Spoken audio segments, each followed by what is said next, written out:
When you think of it,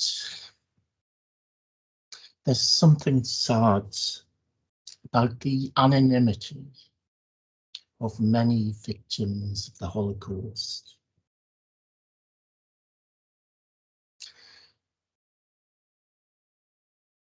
Jews were deprived of their possessions, their very identity, and indeed of life. They were dehumanized, their names were replaced by a number. Many of the records concerning them were deliberately destroyed. So it's especially important to see what you can actually do to reconstruct the life and restore the identity of just one man among many. In his case, luckily, there is still some documentation there to give us some idea of who he was and also what happened to him. Max van Straten, born in Amsterdam, was a victim of the Holocaust, dying aged only 33. At least we have a face to put to his name, thanks to the fact that he had moved from Amsterdam to Belgium, and a photograph of him survives as part of his registration. So he hasn't been totally stripped of his identity. He still has a name, Max van Straten, and also he has a face. This photograph was from his registration and identification documents. So what does it tell us about him?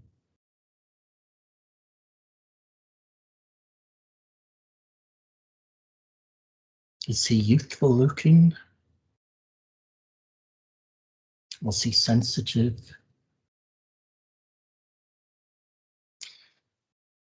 Was he very serious as an individual? Well, it's very easy with hindsight to detect a melancholy and a foreshadowing of his fate in this young man's photograph. But we have to remember that most photographs taken for official purposes do show the sitter looking very serious.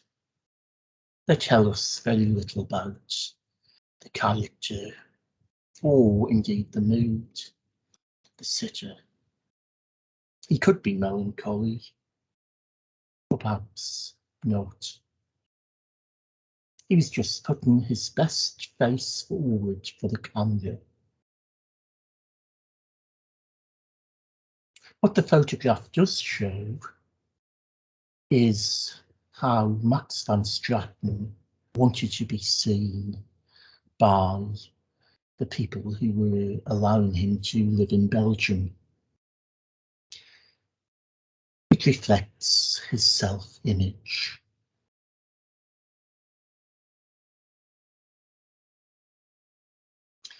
With his fashionably slicked back hair, a modish, smart striped suit, a very plain, dignified white shirt, and the artfully arranged tie at a jaunty angle, with a very simple, neat but obviously very expensive tie pin What it tells us is that he clearly had a great pride in his appearance, if not a vanity.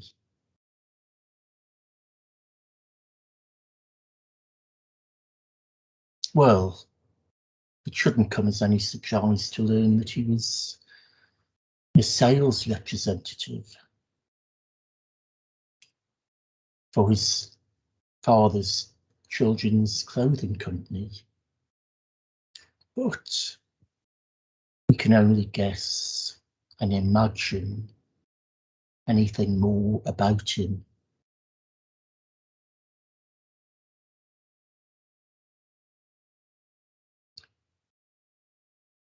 There's a debonair look to him. Was he a modish man about town? Was he an aspiring playboy? Was he a trusting salesman, an active businessman? Or was he shy and diffident? Well, it's down to all of us how we want to interpret the photograph and how he wanted to be seen. But, as I say, there's a limit to what a photograph can tell us, though it's useful and interesting to see what someone looked like and also how they wanted to be seen themselves. But some of the official documentation, like his registration card from his admission to Buchenwald, some of that documentation tells us very little. Official records can be very limited in what they tell us. Nothing at all about personality. But for Max van Straten, there is actually enough documentation to trace the outlines of his life and his fate. And that's more than exists for many others who only exist as faceless names with nothing known at their end. In the case of Max van Straten, we not only put a name to him, put a face to his name, but we can also look at the documents produced about him to try and give him back a life and identity that would deny victory to his persecutors who'd attempted to strip him of everything.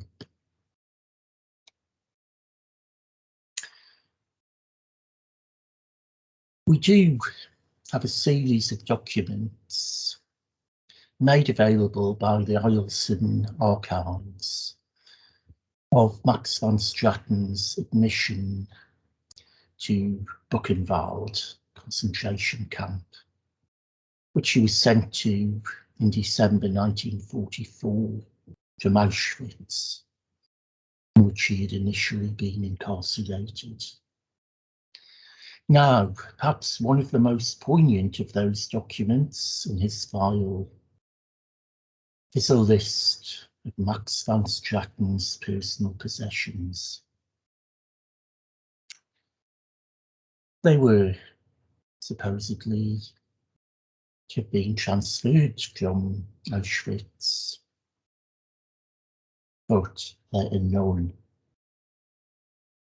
The smart suit is gone, as has the tastefully discreet tie, and the pearl tie pin of his headshot identity card photograph.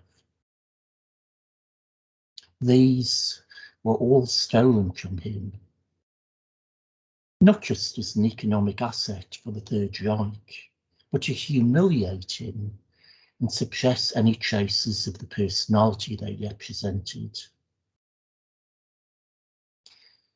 His watch, his wallet, money, any items of jewellery, such as a ring, shirt, collar studs, cufflinks,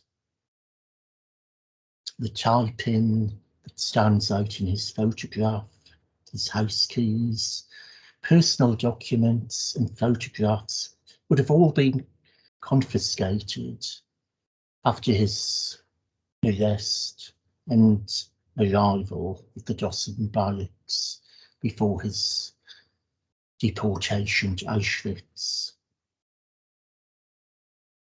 His home would soon be emptied of all his household goods, furniture and clothing.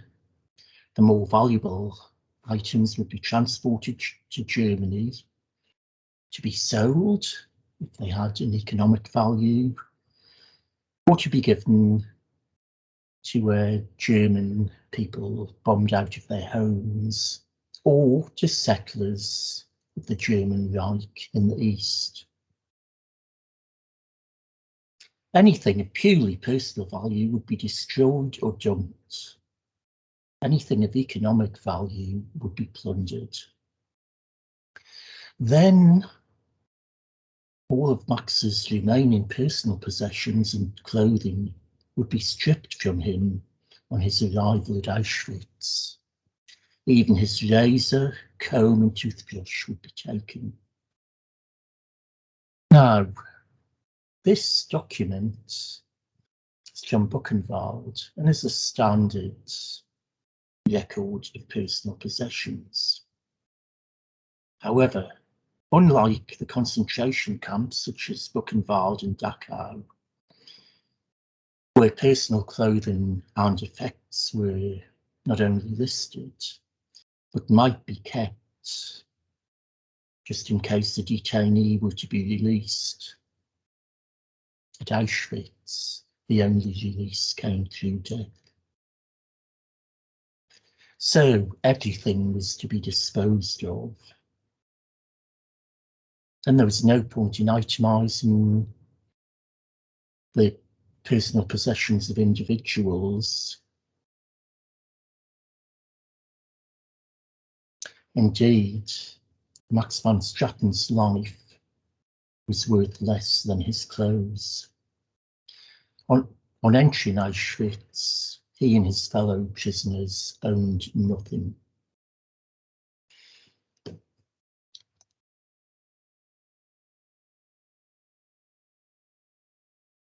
All traces of individuality were stolen from him from the moment he was selected for labour on the ramp at Auschwitz. Summarily ordered to strip naked, shaved of all hair, and disinfected before being given camp clothing. Effectively, he was being dehumanised. He was even deprived of his name and given a number, in his case, 2765, which was tattooed on his left arm. In future, he had to answer to that. His fashionably slicked back dark hair was shaved off.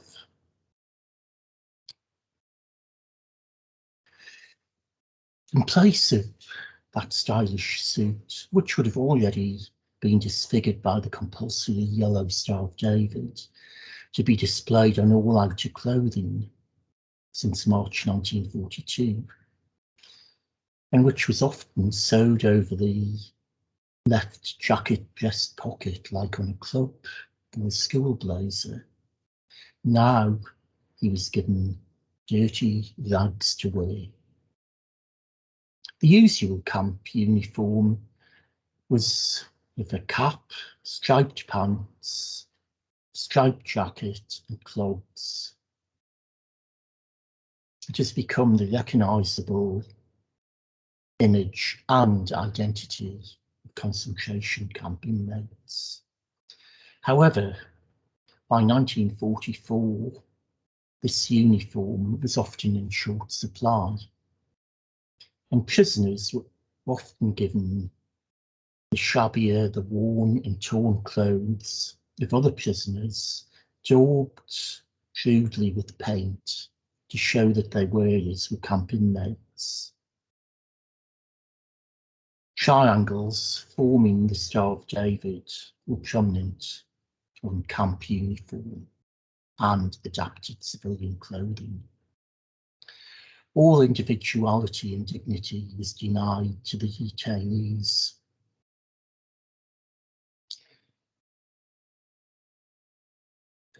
Aufklärungskommando,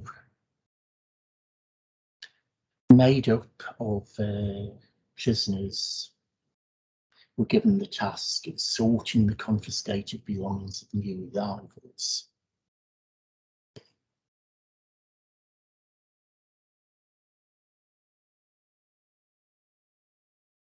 Suitcases and bags and rucksacks were just indiscriminately emptied and tipped out to be sorted into piles.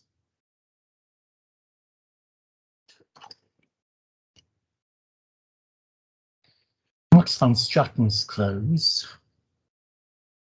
the ones he wore, probably already stained and dishevelled by the journey to Auschwitz, were confiscated from him. They were no longer his anymore. And they were taken away to be sorted in the warehouses known as Canada. Canada was a place of legendary wealth. Now, some of these items would be kept for use in the camp, or indeed might even be stolen by the SS guards. Some officers were not above using tailored prisoners to make alterations, to customize clothing for them.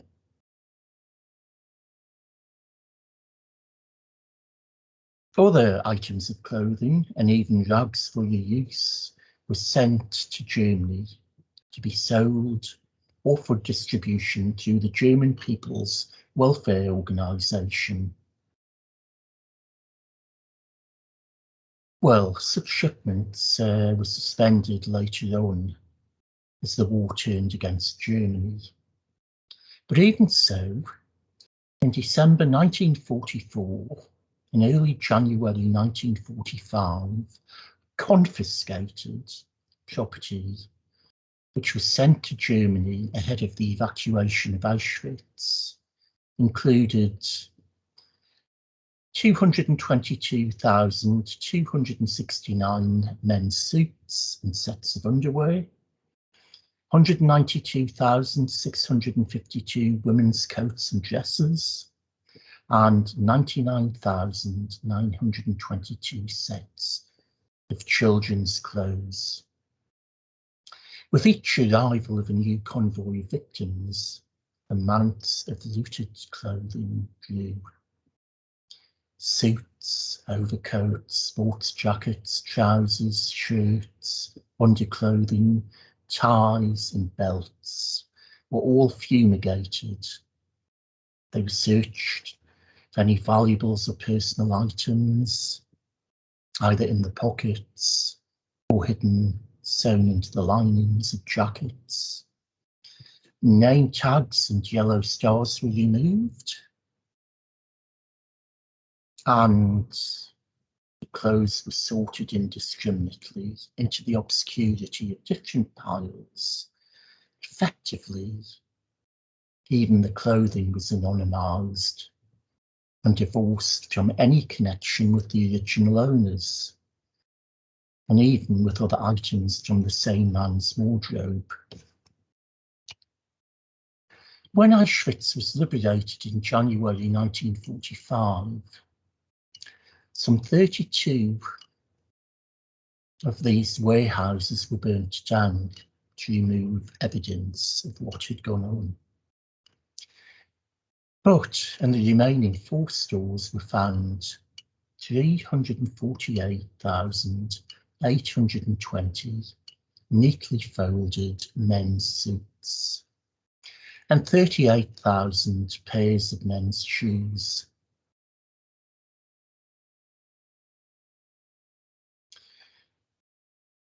Their original owners, if they were still alive, at that moment inadequately clad in shod.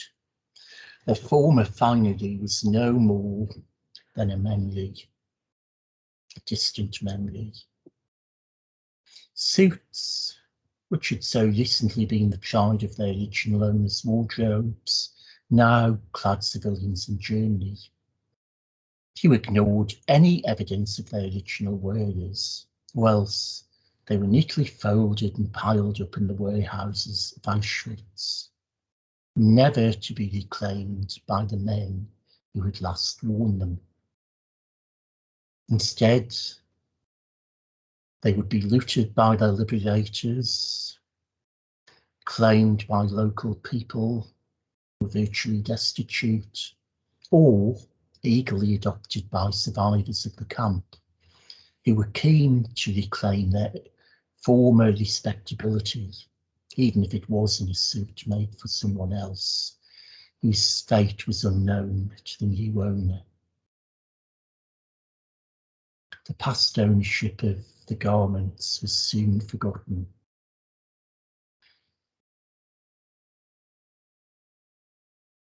Others had been destroyed with the warehouses, as definitively as the lives of so many of the people from whom they had been confiscated.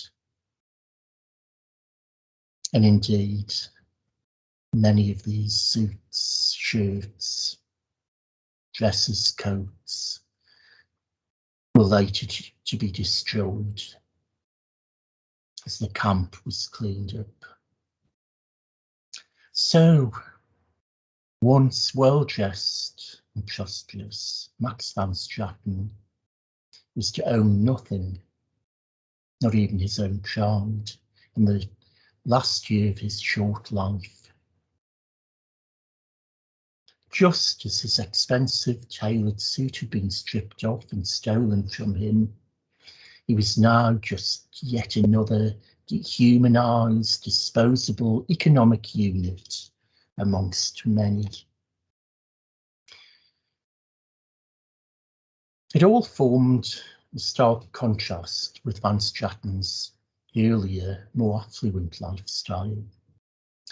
He had been born on the 15th of January 1912 in Amsterdam, son of a children's clothing manufacturer, Max van Straten, and his second wife, Rachel de Rouge.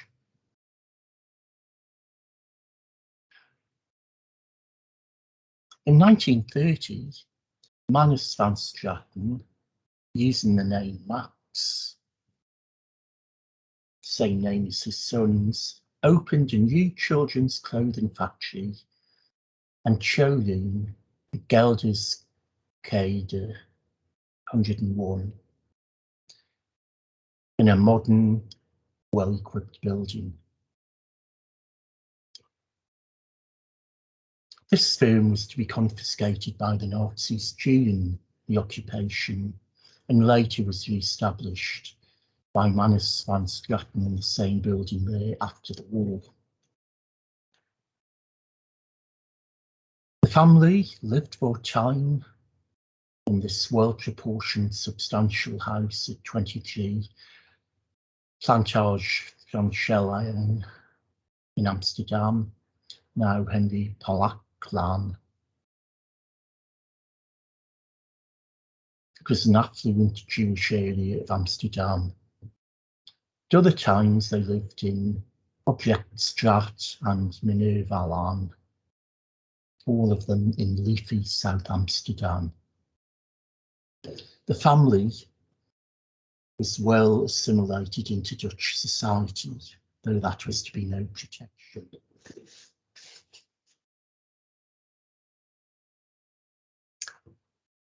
Max van Straten was, as I said, the son of Max van Straten by his second marriage.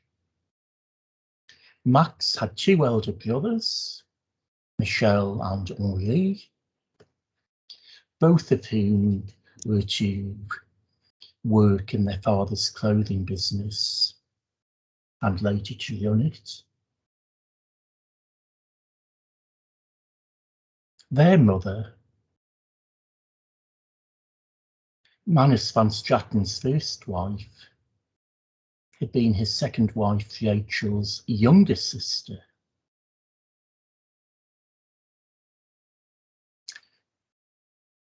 As well as two half-brothers, Max also had a younger brother, Rudolf, who emigrated to the United States in 1939.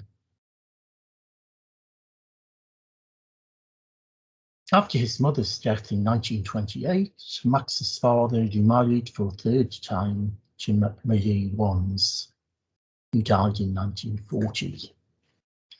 Meanwhile, his father and three brothers were all to survive the war.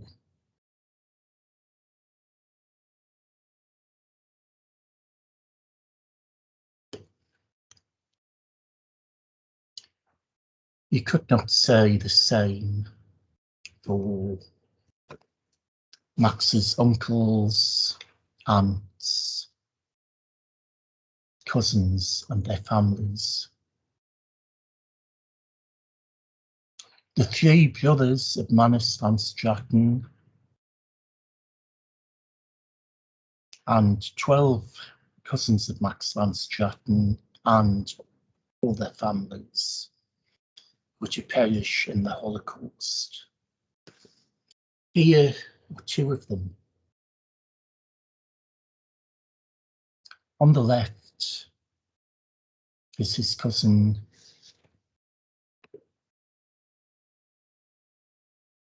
Arnold van Straten, who, like Max, was a commercial representative,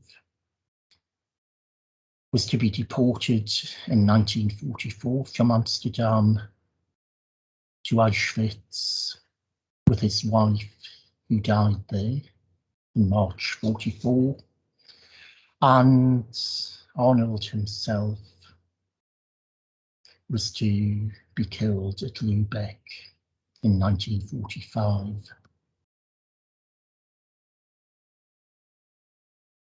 Born in 1908, commercial representative Arnold van Straten was 36 when he died.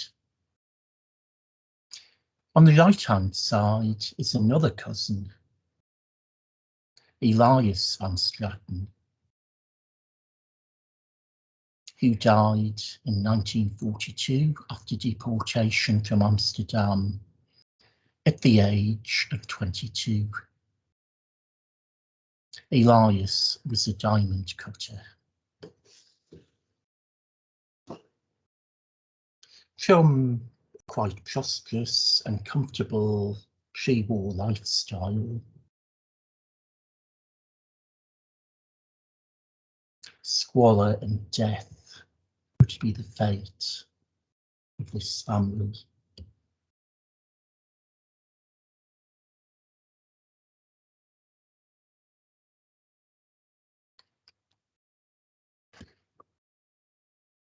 Max van Straten himself was destined for a commercial career from an early age. After 6 years at an elementary school, he was to study for a further 4 years at a commercial and technical school. He spoke both German and French fluently, as well as his later Dutch. And these skills were to come in useful both for his professional career as a sales representative and also later for very survival in the concentration camps.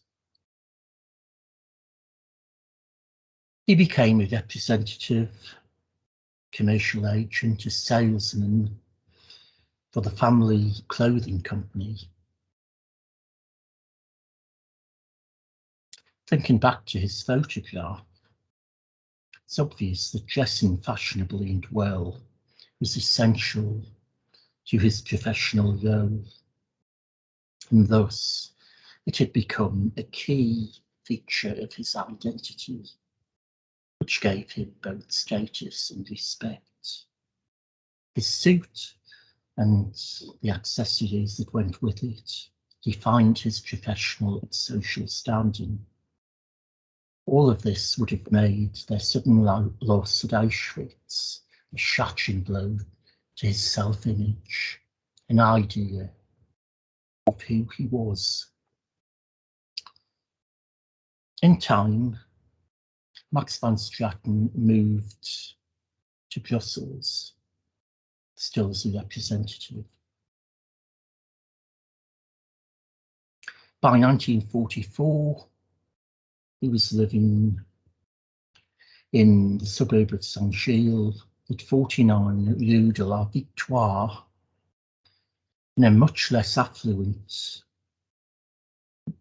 area than his childhood Amsterdam home. During the occupation, as a Jewish man, he lived under increasing restrictions in his life and the very real fear of deportation. He was not allowed to possess a radio. Since August 1941, there had been a curfew for all Jews in Belgium from 8 p.m. to 7 a.m. Isolation was a feature of life. This young man was single and living away from his family, who themselves were haunted by the same dread of roundup and deportation. His father and half-brothers went into hiding to escape that. His uncles and cousins met their fate. Straten himself was arrested by the Gestapo in Brussels on the 4th of May 1944. His crime simply being Jewish. He was classed as a political prisoner and was caught up in a general roundup carried out with renewed vigour. This was a roundup of Jews who up until then had been widely exempt from deportation, including men and women who were Belgian citizens and married non-Jewish partners. He was transferred to the Dachau barracks at Mechelen. It was a transit camp. And he was to join the next transport to Auschwitz. When admitted into the camp during the registration process, all his valuables and documents would be confiscated, ostensibly for safekeeping. Then came a humiliating strip search in which men and women were manhandled naked in front of each other in the same room. Some of the women arrested were physically abused. Then the detainees, whether young, old, male, female, rich or poor, were herded into crowded barrack rooms, regardless of sex, social class, occupation, interests, modesty, or personal habits. There they lived until the dreaded time came for their deportation.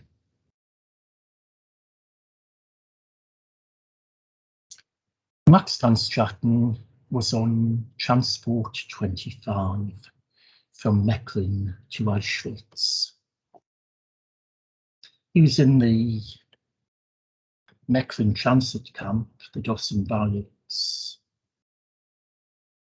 for a very short time before he was put on board a train to Auschwitz. There were 580 deportees aboard that train.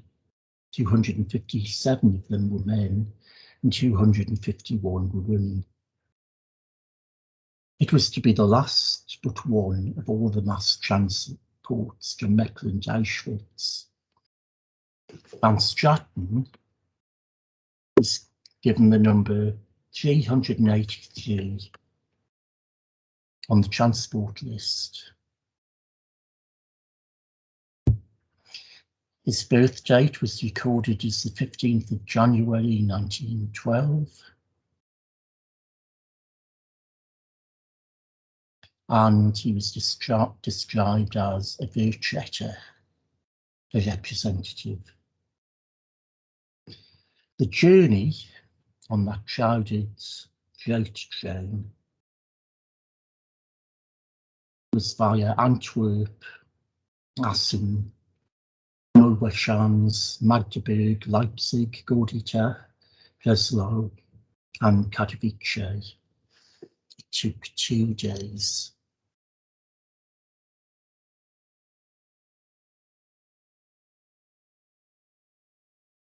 The transport arrived at Auschwitz-Birkenau on the 21st of May 1944. Van Straten survived the arbitrary selection process on the ramp and was selected for forced labour rather than for the oblivion of the gas chamber. He was given the number 2765, which was tattooed onto his arm.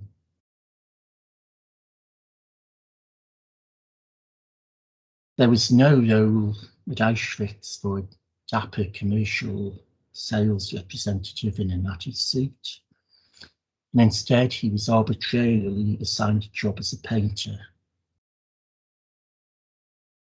And it was with that job that he was defined on his transfer to further camps.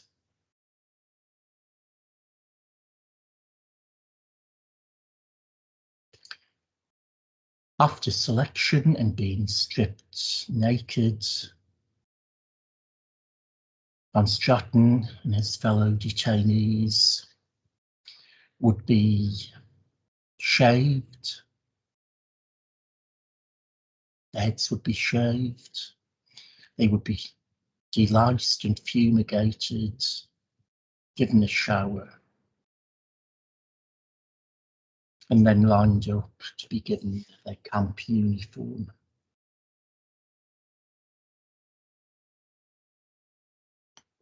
There was a humiliation to it all. Now, one of the men who had closely shared Max van Straten's crowded quarters, Mechlin, and also the horrendous cattle truck journey to Auschwitz, was Nevak's Kissing, who had the adjacent number 384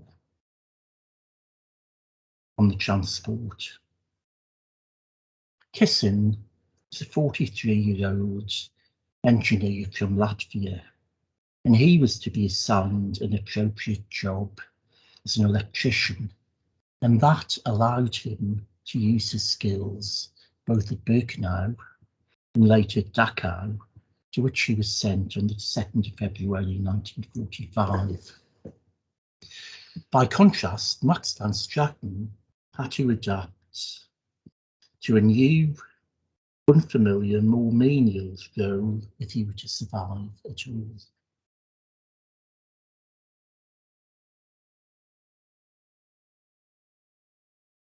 In many ways, he was more fortunate than some of the other businessmen on Transport 25.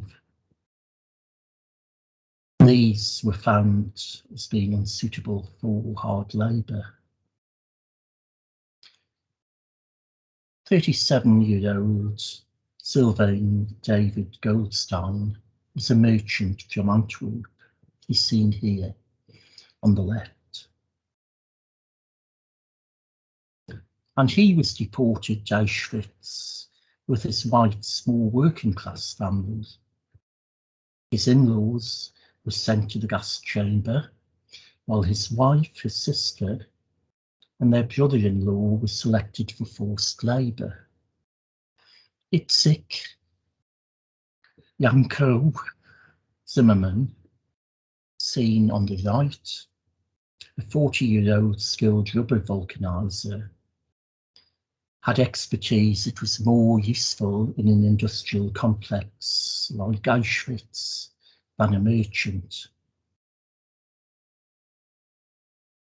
Zimmerman was to die at Buchenwald on the 23rd of February 1945 after taking part in the notorious Death March from Auschwitz of January 1945.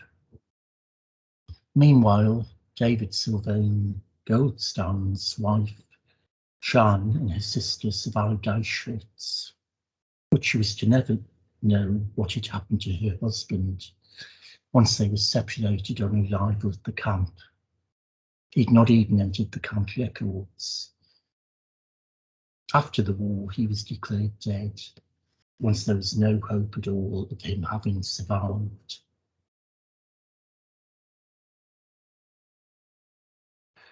Well, towards the end of 1944, as the Soviet armies advanced towards Auschwitz, Van Straten was one of a number of prisoners who was sent westwards to Buchenwald, where he entered the camp, still listed with an occupation as a painter, rather than his own professional status and experience as a man of business. He was given a new camp number, 96842, when he entered Buchenwald on the 2nd of December 1944. When you think of it, even the anonymous numerical identity that had wiped out his own name and identity when he arrived at Auschwitz was not a constant. And in a new camp, he had to adapt to a new identity with yet another dehumanising number, though at least he was spared the indignity of another tattoo. The registration form for Max van Straten from Buchenwald, which he entered on the 2nd of December 1944, gives more detail about the man. It gives a description of him physically and also of his family connections. Concentration camp records, where they do survive, are merciless in describing the physical characteristics and failings of the inmates. We're lucky that Max van Straten's registration card from Buchenwald has survived, as there's no similar documentation from his time at Auschwitz, where camp records were destroyed in the last days of the camp.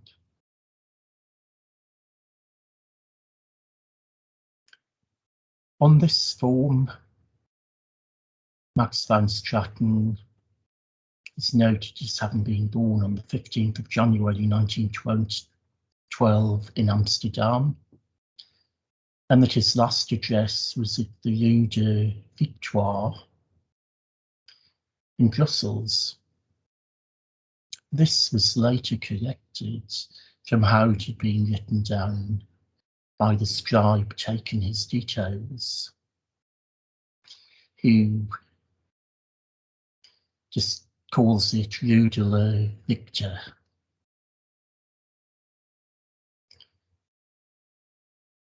Perhaps that was how he heard Max van Straten pronounce it.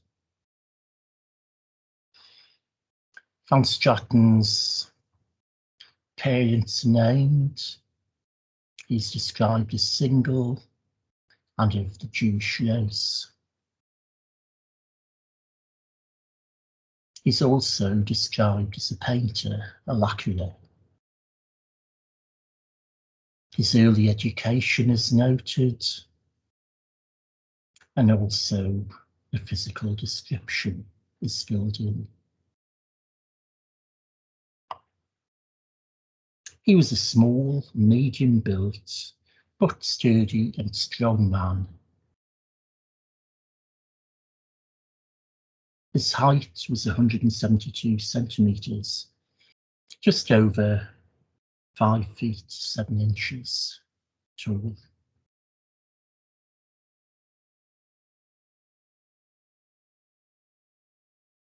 His physical features were defined in terms of the Jewish race. His nose was described as narrow and pointed. His face oval. His ears small. His eyes brown. His hair dark.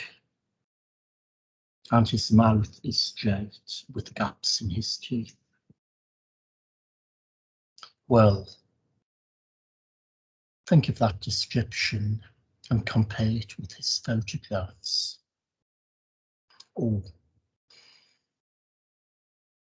and just judge for yourself how accurate that description was.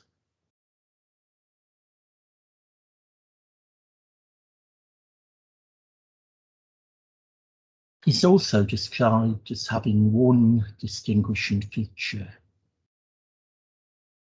His Auschwitz number 2765 was tattooed onto his left arm. Now, although he's officially stateless, though described here as being from Holland,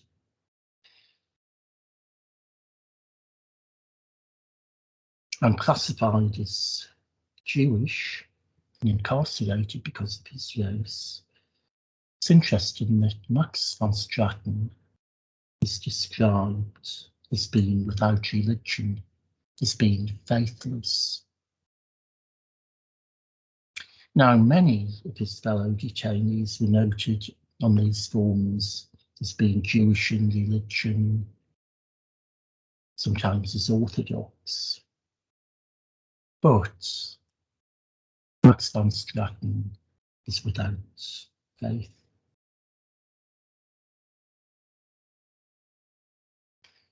Now, that suggests that he himself declared himself to be faithless, or at least that he was considered so by the official recording his details. Faith must have been severely tested in the camps, and lack of it confirmed for those who were already atheists or agnostics.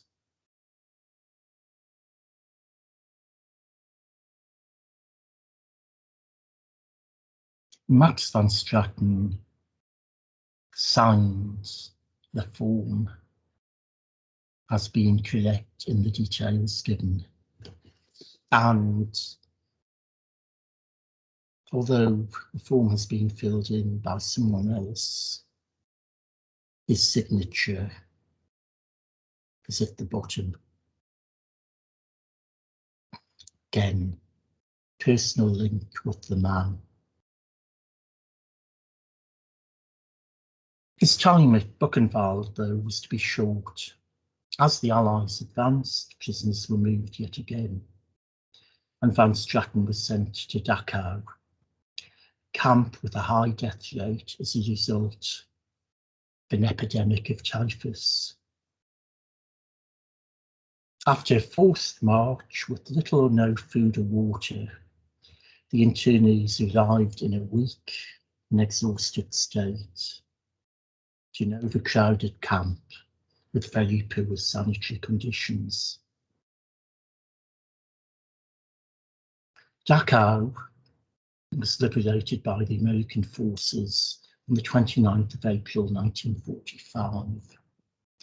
They set up a typhus ward, but it was too late for Max van Straten. He died on the 2nd of May 1945, shortly before the end of the war in Europe. He was aged only 33.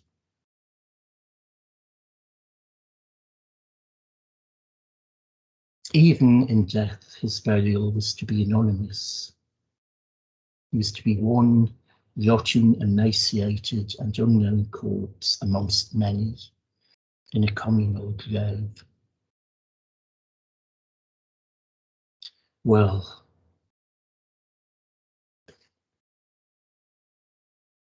after the war, attempts were made by his brothers to find out what had happened,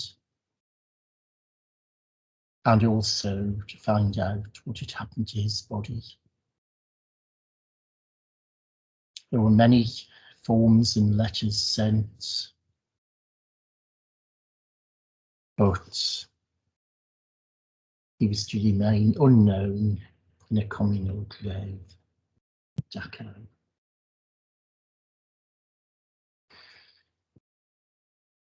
Max van Straten's life was a promising one, cut short. It deserves to be remembered, and he deserves to have his true identity and individual humanity restored to him from what records had survived.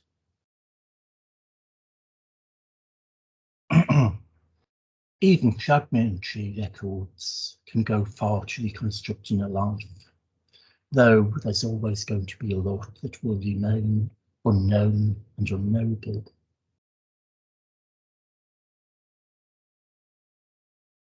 So, if it can be done for one man, then it can be done for another. It's not a complete picture of the man, but it is better than complete oblivion.